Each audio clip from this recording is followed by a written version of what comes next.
আজ ২ এপ্রিল বিকেল ৪টে থেকে মানিকতলা বিধানসভা কেন্দ্রের প্রার্থী শ্রেয়া পাণ্ডের উদ্যোগে শুরু হয়েছে ডোর টু ডোর প্রচার কর্মসূচি। উদ্ভিদা আবাসনের সামনে থেকে শুরু হয়ে এই প্রচার সাহেব বাগান, কবিরাজ বাগান সহ একাধিক এলাকা অতিক্রম করে মুরারিপুকুর রোড হয়ে বিআরএস ৮১তে গিয়ে শেষ হবে। এই কর্মসূচিতে এলাকার তৃণমূল কংগ্রেস কর্মী ও সমর্থকদের ব্যাপক উপস্থিতি লক্ষ্য করা যাচ্ছে।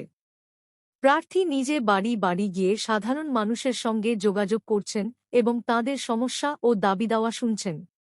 এই জনসংযোগ কর্মসূচিকে ঘিরে এলাকায় তৈরি হয়েছে রাজনৈতিক উত্তেজনা। এখন দেখার, ভোটের আগে এই প্রচার কতটা প্রভাব ফেলে। উপস্থিত ছিলেন ১৪ নম্বর ওয়ার্ডের পৌর প্রতিনিধি অমল চক্রবর্তী, প্রতাপ দেবনাথ, সম্রাট ঘোষ, মদন মোহন সাহা, বান্টি পাল, বুয়া ঘোষ ও বিশ্বজিৎ দাশগুপ্ত প্রমুখ। বিশ্ব বার্তা টিভি, যার সততাই শেষ কথা। জনজোয়ার, ভালোবাসা, কোনো সাথে সন্দেহ নেই।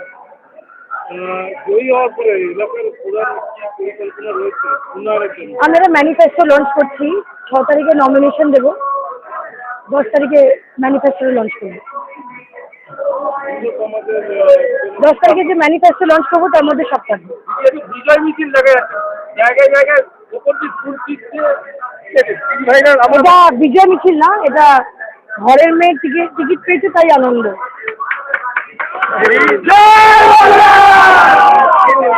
বলার তো কিছু নেই, বারবার তো একটা কথা, জনজোয়ার তো হবেই। ও প্রার্থীরা যখন আসে আমরা কাজ করব, আমাদেরকে ভোট দিন, একটা গিভ অ্যান্ড টেক, আমাকে ভোট দিন, কাজ করব।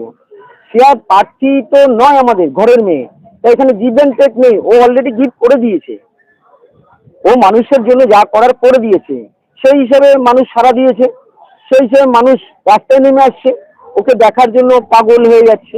তাই কাজ কি করবে ও ঠিক সিদ্ধান্ত নিয়ে নিচ্ছে, এবং 10 তারিখে ও ম্যানিফেস্টো একটা করবে, মানিকতলার জন্য কি কি ভাবছে আগামী দিনে করবে। এবং যে 10টা প্রকল্প চালু করেছে, সে ছোট বাচ্চা যে জন্মাবে তাদের মায়ের কি দরকার, বাচ্চাটা হলে কিভাবে মানুষ হবে, সেটা বাচ্চাটা বড় হলে তার শারীরিক গঠন কিরম হতে পারে, সুইমিংয়ের ব্যবস্থা করেছে। তারপরে সেই বাচ্চাটা যখন পড়াশোনা শিখছে, সে পরীক্ষা দিতে গেলে তার বাবা মার যদি সাপোর্ট না থাকে, অটোর ব্যবস্থা করেছে। তারপরে মেয়েদের জন্য সার্ভাইভাল ক্যান্সারের রোগ ব্যাধি হচ্ছে, সেটার বিনা পয়সায় টেস্ট করার ব্যবস্থা করেছে। মাধ্যমিক উচ্চ মাধ্যমিকে পাশ করার পরে তাদেরকে উৎসাহিত করার জন্য তাদেরকে সংবর্ধনা দিচ্ছে, তাদেরকে বিভিন্ন জায়গায় চাকরির জন্য, ইন্টারভিউর জন্য তাকে সহযোগিতা করছে। স্পোকেন ইংলিশ শিখছে। আজকে এই পশ্চিমবঙ্গে বাংলা মাধ্যমের পরেও ইংলিশটা খুব গুরুত্ব হয়ে উঠেছে, তাই ইংলিশ শেখার জন্য তার জন্য ব্যবস্থা করেছে, কোচিং ক্যাম্প করেছে। অনেক আছে, অনেক আছে।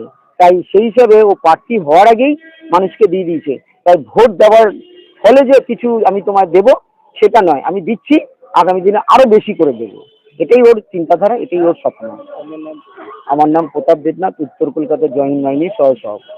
মানিকতলা বিধানসভা কেন্দ্র কলকাতার যে 14খানা বিধানসভা কেন্দ্রে রয়েছে, তার মধ্যে সবচেয়ে নিরাপদ এবং নিশ্চিত সিট জয়ী হওয়ার এই সিটটা হচ্ছে মানিকতলা বিধানসভা। কারণ মানিকতলা বিধানসভা কেন্দ্রে এবার যাকে প্রার্থী করা হয়েছে তাকে মানুষের কাছে পরিচিতি করবার কোনো প্রয়োজন নেই। বিগত 5 বছর ধরে সাধনদা অকাল প্রয়াণের পরে যে পরিস্থিতির সৃষ্টি হয়েছিল, একটা ফাঁকা জায়গা সত্যি সৃষ্টি হয়েছিল। আমরা আতঙ্কিত ছিলাম, আমরা উৎকণ্ঠিত ছিলাম। আমরা ভাবছিলাম যে আমরা কার নেতৃত্বে আগামী দিনে মানিকতলা বিধানসভায় রাজনীতিটা করব। শ্রেয়া পাণ্ডে নিজস্ব কর্মদক্ষতা, নিজস্ব ক্যারিশমায় এবং নিজের যে লড়াকু মনোভাব, সেটাকে সামনে নিয়ে আমাদের দেখতেই পাচ্ছেন নবীন প্রবীণকে এক জায়গায় এক ছাতার তলায় নিয়ে এসে বিগত 5 বছর ধরে যেভাবে মানুষের সাথে মানুষের পাশে ছিল 365 দিন সারা বছর, আমার তো মনে হয় না যে মানিকতলা বিধানসভার মানুষকে দ্বিতীয় কোনো প্রার্থীর কথা ভাবতে হবে বা দ্বিতীয়বার ভাবতে হবে। কারণ শ্রেয়া পাণ্ডের সঙ্গে অন্য যারা প্রার্থী প্রতিদ্বন্দ্বিতা করতে এসছেন, আমার মনে হয় যে প্রার্থীরা মানিকতলার ভূমিপুত্ররা, যারা মানিকতলার বাসিন্দা, কংগ্রেস, তৃণমূল, এই কংগ্রেস, সিপিএম কিংবা বিজেপির যারা প্রার্থী, মানে ভূমিপুত্ররা এখানে প্রার্থী হতে ভয় পেয়েছে। তাকে ভয় পাচ্ছে যে নির্বাচনী লড়াই শুধু নয়, সাংগঠনিকভাবে এবং যে পরিচিতি রয়েছে এবং তার যে কর্মদক্ষতা, সে সম্পর্কে আর নতুনভাবে এই মানিকতলার মানুষের কাছে অবহিত করতে হবে না। আমরা জানি যে কত ভোটে কত মার্জিনে আমরা আমাদের প্রার্থী জিতবে আমরা খালি সেটাই গণনা মানে সেই আশাটাই বসে আছি। বিশ্বজিৎ দাশগুপ্ত, আমি উত্তর কলকাতা আইএনটিটিউসির জেনারেল সেক্রেটারি।